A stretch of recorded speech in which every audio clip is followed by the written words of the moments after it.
Amersham Museum is an independent local history museum located in Buckinghamshire in the town of Amersham. I joke that we have everything, basically anything you can think of except human remains, all to do with the town of Amersham and the surrounding area. So places like Chalfont St Giles or Little Chalfont, which is where the bin house was and the Duparc family lived. One of our trustees came to us one day and said that his neighbours, Anthony and David Duparc, had recently moved out of their home and they had lived there for a very long time, and did we want to come see if there was anything we wanted to take for the museum collection. One of the biggest collections that we took from the house was the photography collection. It's a very exciting opportunity to be able to research them to this level of depth and to be able to interview surviving members of the family like Anthony Duparc. So that's my father, that's my mother, that's David. My mother had an old-style Kodak box. It was very much just a basic one.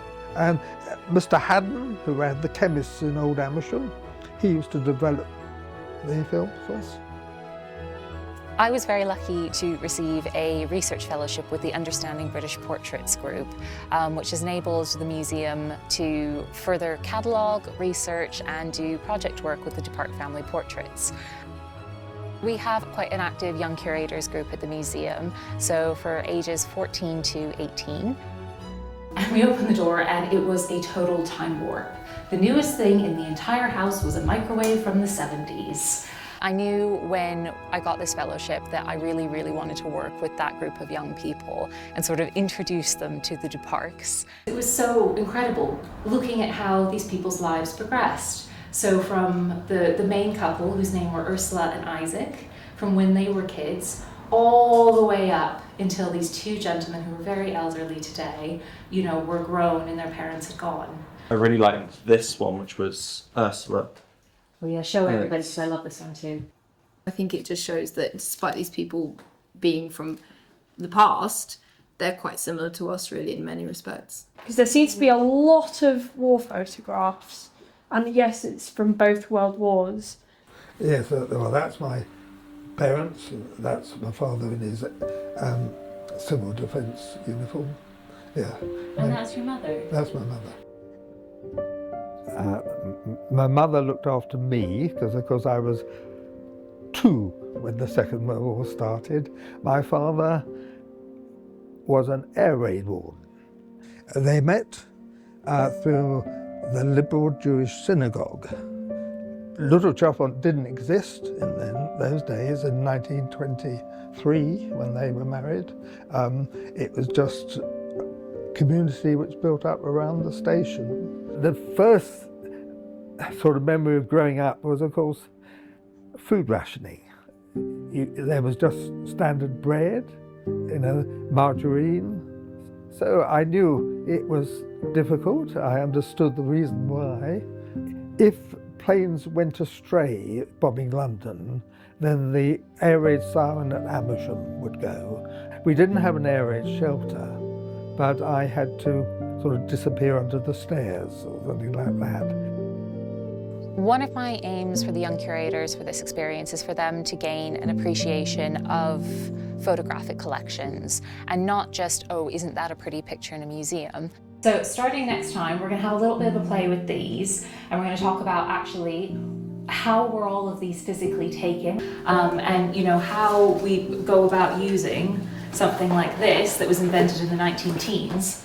That's a camera. I really enjoyed introducing the young curators to the old cameras. I like the viewfinder on it. It's really quirky. No, it's quite satisfying when you hear the click, mechanical click of the actual camera, but you don't get the instant gratification of seeing the actual image, so it's sort of in the dark. You couldn't just take it out and click it in anything. You'd use up the film really quickly, and so you would kind of save it for the moments that did feel special and you did kind of want to keep. You've got to be much more considerate about what you're kind of taking photos of. They're so straightforward compared to a modern camera or a digital camera or a phone. They're beautiful pictures, even if they don't really work out how you thought they were going to. There's that phrase that a picture's worth 1,000 words. And in many respects, that is absolutely true, especially when it comes to, say, architectural photography or family snapshots or family portraits like the Duparcs. You really get really valuable, factual information out of them. Well, that's interesting. I say I've not really seen my father looking like this, with dark hair, or even my mother. I wonder where this was. I would say I've never seen it before. Well, this is an eye-opener. Now, my father, I would describe as a real Victorian, which of course he was, in that I'm sure he loved me. I have no disagreement, but he'd never kiss me, to my knowledge, because that's not what men did in those days. It was left to the mother. Well, that's me in my school uniform. And which school did you go to when you wore that uniform? Oh, Amersham College. I won't say school days were the happiest days of my life, because they weren't, but they weren't unhappy. So by the time I was 16 and a half, I was able to start at a firm of accountants. David went to Dr. Channer's school in Old Amersham. David has Asperger's syndrome, which was not invented in those days. David is brilliant.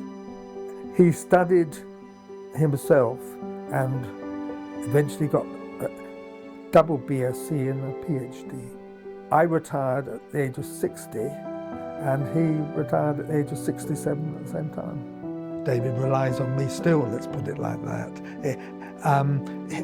He could look after himself while I was on holiday, but otherwise I ran the house, if you like, put it like that. I don't know whether I accepted the fact, that I was now, there were just the two of us, but I did. To be able to meet somebody in person whose history I know so much about, who knows absolutely nothing about me, who had never heard my name before I phoned them up and said, "Hi, I'm from the museum, can I please speak to you about your family?" It's a bit of a bizarre experience. We're slowly working through all of the initial outcomes for the fellowship. By the time the fellowship is finished at the end of the year, all of the photographs in the Duparc family collection will be properly catalogued in great amounts of depth with, the family stories we've heard from Anthony and taking all of that oral history information. I think it's a huge privilege to be able to get so in depth into one family's history and to feel so close to them. I mean, these are all very personal things, these photographs. They're meant to be shown to family and friends. They were never taken to be shown in a museum. They're not great artistic works taken by a famous photographer. They're very personal records. I think it's really, really exciting just to learn people's stories, because once they're gone, the stories are also gone, unless there is some way of preserving them, of recording them. And that is kind of what this project is all about. It's about sharing the story of one ordinary family and making it into something so much bigger that so many other people get to see. Another legacy of this fellowship is we're going to be accessioning some of the young curators' photographs into the museum collection as permanent additions to our collection, and they'll sit alongside the Duparc family photography collection as kind of an addition to it, but also a natural extension and growth of it.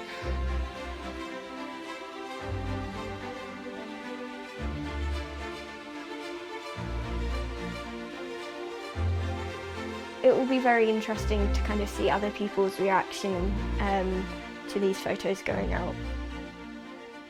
And I think just like being able to share something like this is really special.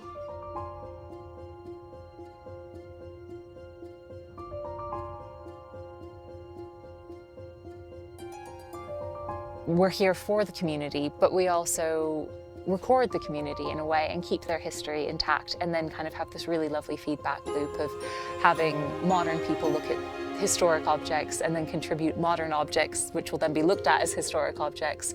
And that's kind of our purpose here in Amersham.